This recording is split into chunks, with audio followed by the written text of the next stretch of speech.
Good evening and welcome to today's show. So we're going to have one European game for you, which is going to be Dignitas versus Fnatic. A new look Fnatic with wenton in place of Plessen, formerly in place of Olofmeister. Obviously, Dignitas are a team who you could argue have not recently achieved as much as one would expect them to. They haven't had the best of results recently. Their in-game leader MSL has come out to talk about that as well. What are your expectations in this match, Dan? Well, I think this could be maybe a shock match. I think because I think this one has the potential that Dignitas could just win. Because Dignitas, they are a really good team despite some of the issues that they have had in some of their matchups. The inconsistency, that's really the issue, is that inconsistency. But when they are hitting their form, and again, the very nature of inconsistency is that you don't necessarily know when you're going to hit the form.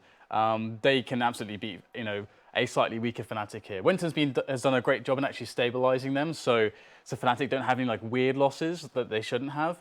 But I think they are actually susceptible to upsets from the likes of Dignitas. Dignitas are a team that basically, we've seen them do this. We've seen them upset teams like Astralis, and have decent results and best of ones at big events. So they're always a danger, and I think here maybe we'll see that. It's again the nature of inconsistency, but Dignitas can do it. However, as I said, I think wenton, they've created a style of play have Fnatic in not having Olofmeister, whereby they're able to play solidly so that they have good fundamentals. They're not doing anything too complicated, so they make sure they don't lose any matches they shouldn't, like against much lesser teams. Well, you can see the vetoes in the picks on the screen there. So it is going to be Mirage, then Cobble and Train as a decider between these two teams. Inferno vetoed at the end there by Dignitas. Probably a good idea against a team like Fnatic. Although I'm curious as to how they would perform on Cobble without Olofmeister, if they would change things up. We've probably seen them already with at least with Plessen on Inferno, but I'm not sure if we have with wenton. No, not with wenton, I don't think. But generally, you can actually see some of the difficulties that they have had because classically, having that kind of star power of Olofmeister, they had a role which was kind of tailored to Olofmeister. In fact, he essentially made the role known that this could be a very optimal way to play in having a star player, basically flexing their individual skill, but also their smarts on pressuring the plateau area by themselves in a kind of default sort of round, and that's very, very powerful. And again, we can talk a little bit about that when we get onto Cobblestone. But Mirage will be the first matchup, and Dignitas or MSL's teams, they used to always be very good at Mirage. It used to be one of their best maps, if not best maps, under MSL, and it usually was due to their T side. They would have a very dynamic, very fast-paced T side featuring mostly rifle play and a lot of aggressive takes into middle to just take control, and then to fall back and then do something after they have control. Usually, in fact, it would be MSL put in connector. So here we go, pistol round time. Dignitas on the T side, so that's cool to see for me. Yeah, so when you said rifle play, I think you were alluding to a lack of AWP. Yeah. On the T side. So we'll see if that plays a part later. For now, it's pistols. tenzki going to send wenton back where he came from whence he came. Down there goes flusha on a short. So great start so far. Fnatic kind of stuck in the shop area. Yeah, it's also known as kitchen, but it is actually a shop in this version of the game and version of the map. So 2 players left, KRIMZ and JW. They know there's going to be crossfire situation, so it's really hard for them to commit out. KRIMZ goes down, and now JW may just go hell for leather here as 1 versus 4. Not every day you're going to see him come back. 2 choosing to push, actually. Going to force the aggression. Some 1 versus 1s gained by JW, but the round will go to Dignitas. If any of you actually remember the old version of Mirage, send me a tweet. I remember when this version came out, North America was still playing the old version of Mirage for months. So when it came to European lands, they got bodied because they couldn't play the map down.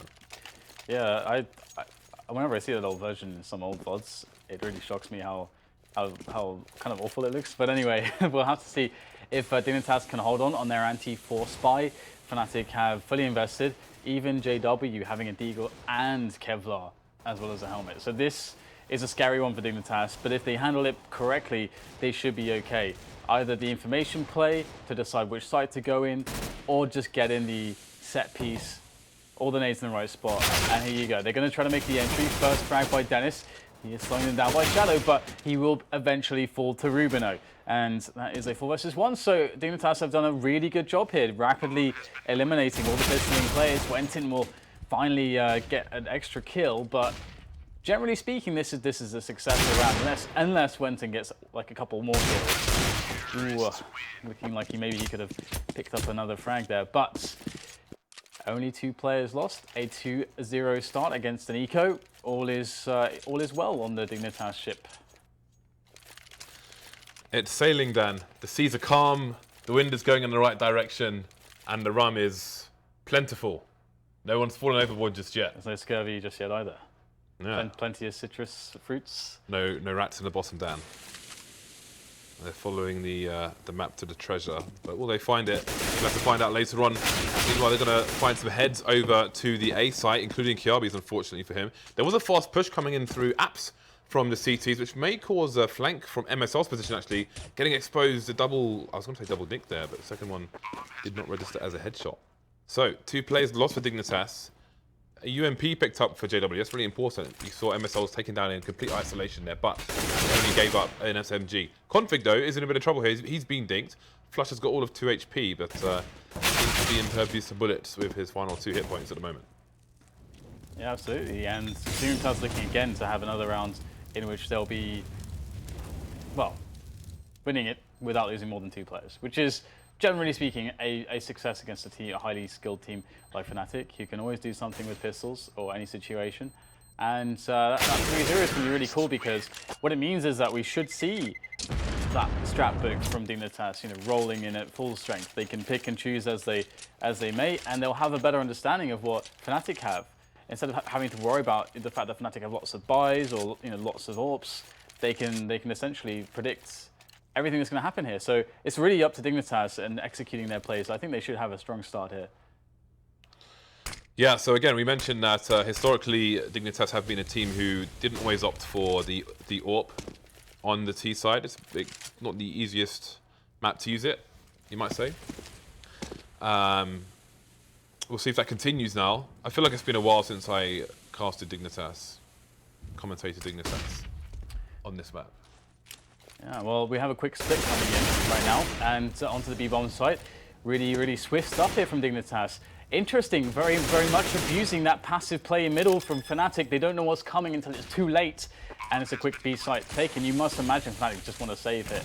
Maybe JW can get a kill falling back, or are they going to go for this? Looks like KRIMZ was in 2 minds there, perhaps still waiting for JW to maybe pick off a player, but they will indeed go for the save. So there you go. That lack of mid control completely screwed them over there. Yeah, that round came and went extremely quickly, Dan. Surviving with 3 plays, though, is at least something for the Fnatic side. But we'll see how much damage Dignitas can do in these early rounds here of the first map of this best of 3. I'm not sure why that they had no information on mid. Whether it was JW pushing someone with the AWP, but surely you would have expected somebody to have even an ear on mid. Although they did walk up the catwalk, so I'm a little bit surprised. But that's a pretty awesome way to start off your first buy versus buy, and Fnatic will be kind of forcing up with what they saved. So it's going to look like a somewhat respectable showing for their equipment. The connected JW flash, but from that distance, he won't be flashed for as long as he would if he was considerably closer. An aggressive hold here, unable to get off to a good start in this round. Smart enough not to re-peak, seeing 3 players coming in there. So top connector is going to be smoked off, and that will be connector in control of the Terrors. So 3 T still in mid for the time being. You see they're using the Molotov to force flusha off the position on short, which is going to allow MSL to slowly walk into the connected JW flash, but from that distance, he won't be flashed for as long as he would if he was considerably closer. An aggressive hold here from the CTs over towards Slate, but they've both gone down to Config and tenzki. Now JW's coming in and flashes the UMP, evening things up. MSL's been heavily tagged as well. Got a bit of a flank coming in from MSL. The wide peak there from wenton will do the job. And now Dignitas may have some trouble holding this, although tenzki through the smoke will take down JW. Yeah, really good prediction from tenzki, kind of maybe anticipating that there will be some shenanigans from JW on the box. Actually, that's very common from AWPers to actually get on the box and jump so they can see over the smoke and then take a shot blind, kind of just kind of extrapolating where the position would be after what they last saw. But Fnatic going to have to go in now with the 1 SMG and the FAMAS of wenton. wenton last man standing at 2, going for it right now. Close range and very low is tenzki. He will fall to wenton, but wenton hasn't got a kit. Oh no, what a disaster here for Fnatic. He's going to be able to take away the AWP and survive, but the round will go to Dignitas, and they surely have a lot of bank to work with here. That's the 5th loss in a row for Fnatic, so they can force behind this AWP, but that's definitely going to be quite disappointing for them. You can really see the power of Dignitas's fast and coordinated T sides here, where they're very quick to get map control. Again, as we mentioned, because they don't have that AWP, there's less focus on pick play and more focus on using those rifles to get you positioning. Yeah, it's something interesting to observe actually. We have a push coming in here, but wenton's going to get taken down. Responses though from flusha will take down the in-game leader, which might make his job a bit easier now to direct the rest of his teammates. The bomb is stuck behind the boxes top mid though. Slowly coming off. There is a player in the underpass. The flusha needs to be careful. The KRIMZ will save the bacon there, taking tenzki down. He was the lurker on underpass, which is going to make it harder for Dignitas to go for a split here. You can see RUBINO holding a passive position in Palace while his teammates rotate in. So this is going to be a much stronger hold for Fnatic than it otherwise would be. Bit of a rotation coming in. KRIMZ will go over towards CT while flusha takes care of mid from short. Yeah, nice little position there for Dennis, but in a ninja spot. Let's see if they will be able to spot him. He's been playing Shadow previously, and KRIMZ will provide quite a nice distraction there from CT as 2 players start to shuffle in. Now, not actually kind of the split push you normally see from Dignitas, just 2 on slope now at this point. Everyone else has been picked off. A mad dash for the site, for the bomb planting the smoke. Wow, actually getting the plant. That is, from a 2 versus 4 like that, best case result. Hero plants. I can't believe he got that in the open, in the smoke. That's kind of nuts. Yeah, it's really nice indeed. There is actually, I should make a brief video. There is a smoke you can do for that from outside of T-slope, which you don't really need to like line up accurately. It just bounces in a general direction and collides with the box, and then away you go. So Fnatic get their first round on the board, though the pressure will continue for a while yet from Dignitas, despite losing that round and being wiped out. Seems they're going over for a faster A split on this occasion. MSL again is going to be the man up top mid, and he is again going to put that smoke down into connector, which I still haven't learned yet. That's a good one there. Yeah, indeed, and you can see again, as I mentioned earlier, MSL often the guy to get himself in connector for the triple-pronged attack. And so far, so good. MSL wins the frag, actually, against the player coming on short, which means that they have a good idea of where the rest of the CTs are coming from. In fact, 3 are on CT right now, trying to go for some boost shenanigans. Fnatic caught all out of sorts at the moment over by CT spawn. Dignitas looking to have full control of the situation. JW peeking into a very predictable position. Caught again. That's 2 times he's been punished for that before he's able to do anything. And another round with Dignitas and their fast pace into these split plays. Looking great. Yeah, looking good. So Fnatic have been reset. They have some money, but we'll see if they opt to go for... Never mind. The buy does come in. I thought it would be unlikely they would save, but as time went on, I thought, are they going to save? Are they going to save? Of course not. They're not going to save in a situation. Not with this much skill on one team. So, Dignitas, is it a case of if it's not broken, don't fix it? You can see Dennis pushing up towards mid, but it won't really give him that much information as to where these players might be going. But we're going to find out now. The execute comes in towards the A-Flack. JW playing on the corner of the toll booth there, but he's going to get shot straight in the face from Kjaerbye. That's 3 times now where JW 0 for 3 essentially in that situation gets nothing. 3 times. Wenton's coming into the flank, but he's going to get taken down by tenzki as well. So far, so good for Dignitas. These AKs are running riot on the A bomb site. That said, there are still 3 CTs. Flame's going to force Kjærbye out of his position, but the trades come in here. flusha KRIMZ go, leaving Dennis alone. He is going to Scarpa then. I love this from Dignitas because, you know, that let's say that situation with JW, that is essentially after, you know, the smokes and everything is down, they realized the most dangerous position right now is this one little spot that's open there. Oh wow, Dennis is getting a few kills here right at the end. They don't have to react. They're already expecting and setting up what's going to happen into the future. So they're always ready, and that's great to see. And that fast pace really is working for them very well. Fnatic on these retakes can't quite seem to get anything going. And it's 7-1 now on this T side. Expected a strong T side, but I didn't see one. But you know, it's good to see that they're giving them, they don't have to react. They're already expecting and setting up what's going to happen into the future. So they're always ready, and that's great to see. And that fast pace really is working for them very well. Fnatic on these retakes can't quite seem to get anything going. And it's 7-1 now on this T side. Expected a strong T side, but I didn't see this in the cards. Yeah. I would actually like to, I haven't seen Odie for a while. It'd be cool to have a chat with him and see how it's going behind the scenes. Your old team leader?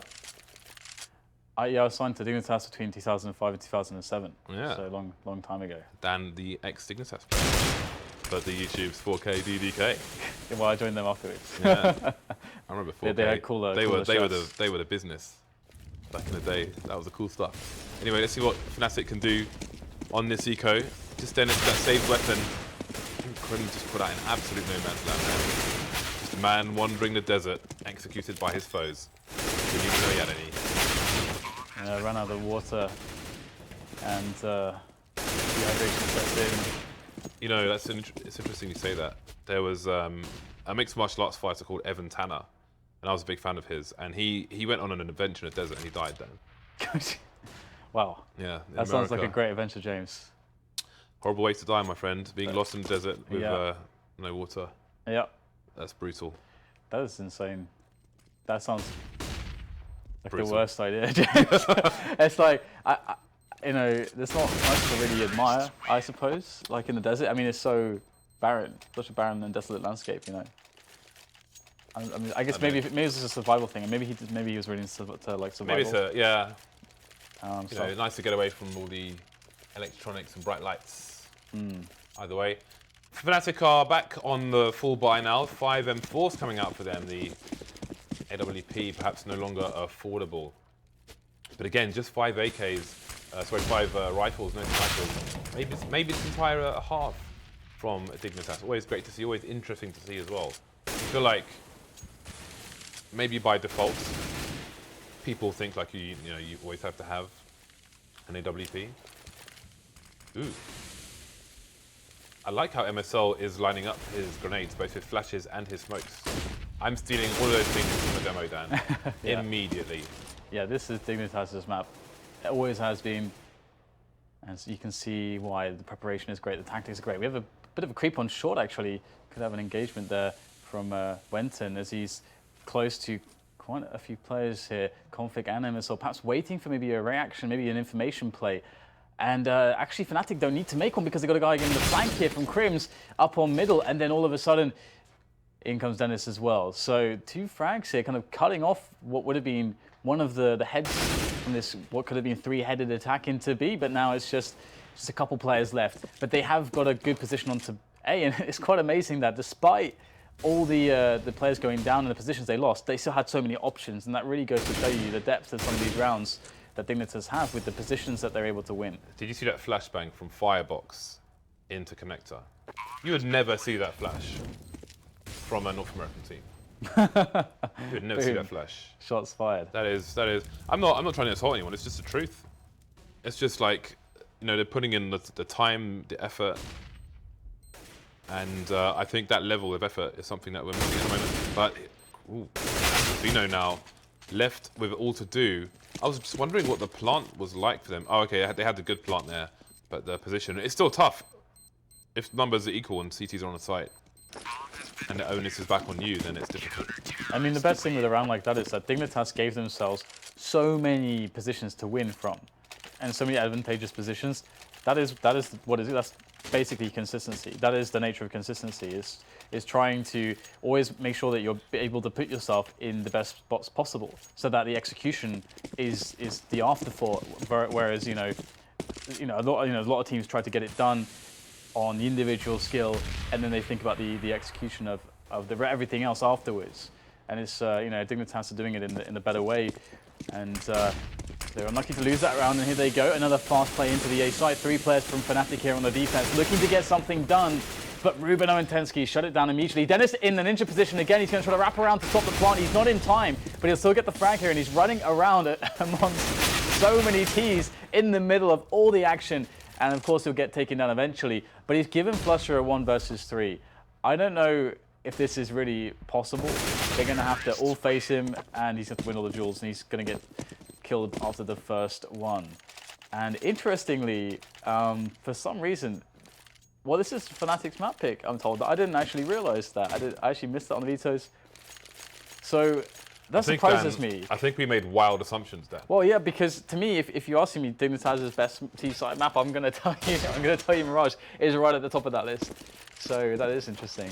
Perhaps that Fnatic are just trying to play around their standing, basically. What maps do we feel stable on with our standing, as opposed to what is Dignitas good at? Yeah, what works for us, I think, is going to be a big deal. And maybe what they worked on, config, getting a team kill onto tenzki, we'll see if it makes a difference in this round. wenton picks up an AK. Again, this is an eco from Fnatic, one of many ecos we've seen from them so far, unfortunately, for the Swedish side. They're all about the ecos right now. 10-2. And again, it's going to be a struggle for Fnatic. KRIMZ buying up to a Mag 7 of all things. So I expect that the struggle will continue. Basically no nades on the Fnatic side. So you have to expect some aggression. There's 2 people going CPL, so are we going to see a mid push? It looks like we are going to see an attempt, but maybe he's reading the desperation here. Dignitas with 3 people top mid will shut it down to start with. JW goes down as well. We see a player on short. MSL not going to overextend too much. There is a player on flex coming out, and there's a 2-man spray down for Dennis, but he gets traded. So 3 versus 1. Where is the last player though? There he is, 11-2. Very fast round indeed. Yeah, these rounds are very fast by the nature of Dignitas' choosing, which is why it was so important for them to get that pistol round start. I think that really makes a big difference for a team like Dignitas, that they want to throw plays at you when you're already sort of a little bit off balance, and then they always will have the ability to kind of control you a little bit. And Fnatic have always been in that position where they're in a highly reactive state, as opposed to on the CT side being able to dictate a little bit of the action by having at least control of the economy. That's not happened yet. And Fnatic now trying to go for the force buy. And again, they are facing ruthless aggression, although this time Dignitas have a much less safe play going in against the force buy than what we've seen previous, and they're going to be punished for it. 2 players are down already. Dignitas' MSL will get a quick trade. But it is a 3 versus 3, and they are kind of stuck in no man's land a little bit. It's in the middle there.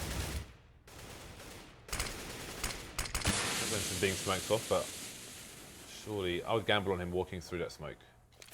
Well, actually, it's a 2 versus 2 situation, so he can hold off on the risk taking for the time being. KRIMZ with an AK as well, and full armor on both these teams. Suddenly, this becomes extremely dangerous for Dignitas, who still have a few nades.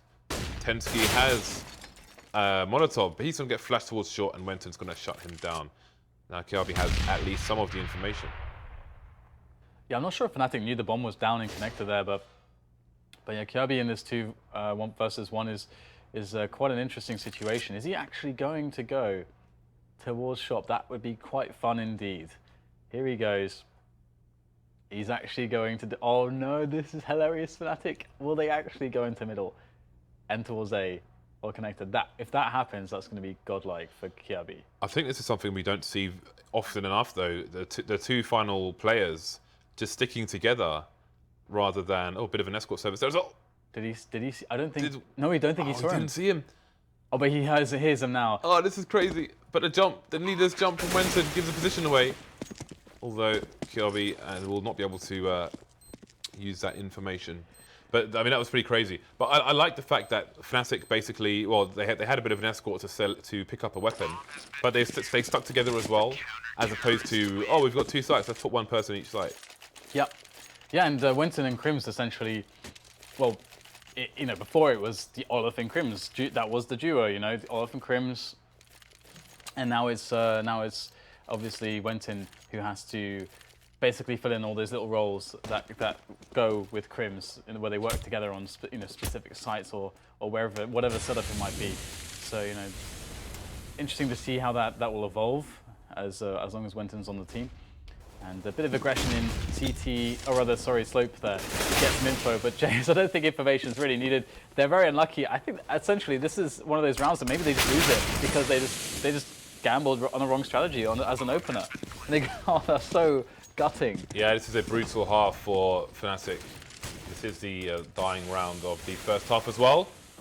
And we've got a 4 versus 2 with the 2 CTs split up from each other, one short, one over towards the shop area. Do you know what they call this in StarCraft, James? They call this a build order win. Yeah, they call it a build order win. You just made the wrong build order and then you're just behind. Well, essentially, it's that you're opening, basically, right at the start of the game, you put yourself either behind or you just automatically lose because you pick an opening that's like just hard countered by whatever they're doing, and it's something that sometimes you just can't know necessarily. Or sometimes, you know, in StarCraft, if you know you're going to be up against a specific opponent, you can actually maybe try to understand their builds ahead of time and maybe prepare one of those. But yeah, it means that you basically can't do anything. The way that the decisions go early on, you just. I mean, how do they win that? It's like they decide to like push more or less 3 players towards A and then fast rush into B. So I tried a probe rush once. A probe rush. Yeah, and I failed then. To do a probe rush, well, you need a very sick micro. I thought like to do that. This is surely the most basic strategy possible, and I still failed. Well, in my attempts the to problem make is it work. that well, okay, we can go into that maybe later. Let's just leave it there altogether. The 5 versus 5, of course. Everyone's alive at the start of the round, James. That's good to see. And we'll have 12-3 for Dignitas on the CT side now in their pistol on the A retake play. And the first pops will go the way of Dignitas. A trio of pops make that 4 and now 5. And Dignitas looking to start their CT side as their T side went as well, which is just insanely quickly. There's an interesting flash from mid, the flashbang over the wall there. The problem with flashes like that is if somebody is playing CT, they're too far away for the flash to have more than a split-second effect. Just like when somebody throws a flash top mid and you're AWPing in window, you can still AWP them. And obviously, in a pistol round, they're likely to be there because they have the range advantage. There's no need for them to really go into a site when their USPs almost triple the superiority in terms of range over the Glocks. So, yeah, I don't know if there's that much value in such a flashbang unless they are expecting that result and they're just trying to, you know, someone's connector or something. Maybe it's going to help. Nice off angle by from tenzki there initially, I must say. And it's quite funny because Dignitas are really having problems getting these frags, and they're putting themselves in amazing spots to abuse their advantages with the rifles, but they're really struggling just closing their kills here. And this is getting a little bit scary, but Dennis is not going to get much done with 3 HP, I shouldn't think, although you never know with Dennis. So Dignitas might make this a 30-minute first map, which is obviously Fnatic's pick as we discussed earlier. That's quite amusing. Again, I can't say that it's not, you know, too unexpected either, just because of the map. It's always been one of Dignitas's strongholds. How much do you put this down to a lack of Olaf-Meister though? Well, I think a lot of it. Like I think to an extent. Like I said, they've had to change a lot of stuff because Olaf isn't there. Because Olaf was a huge playmaker for the team previously, and not only was he a big playmaker for the team, flusha knew how to call with Olaf in the team. And yeah, it's a unit thing more than a player thing, maybe. And also, well, yeah, definitely, because Fnatic did tend to play good fundamentals with a fairly loose style, which was open to mid-round calls and so on and so forth, trying to use the skill of players to the max. But also, the other factor as well is like I mentioned before, the KRIMZ and Olaf combo that's the thing. They've played together for a very long time. They're going to have a level of synergy that's really godlike. They'll be able to read each other's minds, like these guys. So as well as now, you know, Vugod trying to come into call, so that's going to change up the strategies a little bit, and that's to free up flusha a little bit, so that flusha can, you know, like with Slemmy into Cloud9, to free up a star player essentially, so flusha can play more individually or have a bigger individual game, as he, you know, maybe used to before he started calling. So there's a lot of changes there. So we'll have to see if they can figure it out. It's a tough challenge. Scouts in play. Ooh, wenton in the face. Poor soul, head armor as well. JW not having a good time with that of it either. So this does indeed, Dan, look like it's going to be a fast play. Look at Dignitas are doing so much well here. Just the fact that if you look at that double peak, they have a player coming into connector.